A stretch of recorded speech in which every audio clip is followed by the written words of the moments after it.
महाकुंभ का मेला आस्था और उल्लास का ऐसा पर्व है जहां लाखों लोग अपनी श्रद्धा लेकर आते हैं। इसी मेले में मोनालिसा, जो माला बेचने का काम करती थी, हर साल अपना सामान लेकर आती थी। उसका असली नाम मोना था, लेकिन उसकी मुस्कान और मीठी आवाज के कारण सब उसे मोनालिसा कहने लगे थे। इस बार भी मोनालिसा ने अपनी मेहनत की कमाई से सुंदर फूलों और रुद्राक्ष की मालाएं बनाई थीं।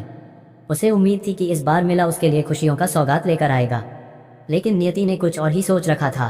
पहले दिन ही मोनालिसा ने अच्छा व्यापार किया। श्रद्धालु उसकी मालाओं की तारीफ करते नहीं थक रहे थे। वह खुश थी और भगवान को धन्यवाद दे रही थी। मगर दूसरे दिन जब वह अपनी दुकान पर बैठी थी, तभी भीड़ में कुछ अजीब सा हलचल होने लगी।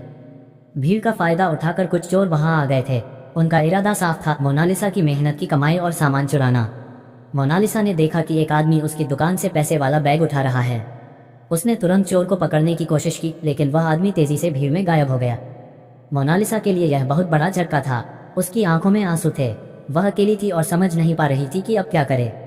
पास खड़े लोग उसे सांत्वना देने लगे, लेकिन किसी ने उसकी मदद करने की कोशिश नहीं की।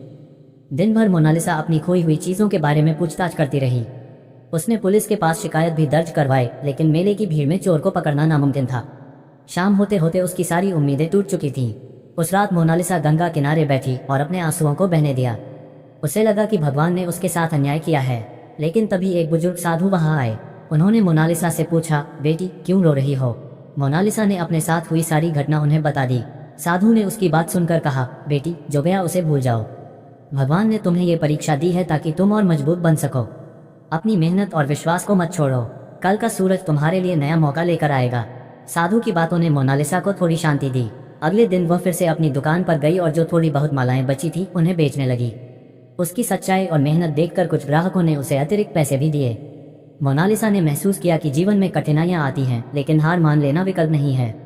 उसने ठान लिया कि वह अपने सपनों और मेहनत से कभी पीछे नहीं हटेगी। महाकुंभ के उस साल ने उसे तोड़ने की बजाय और मजबूत बना दिया।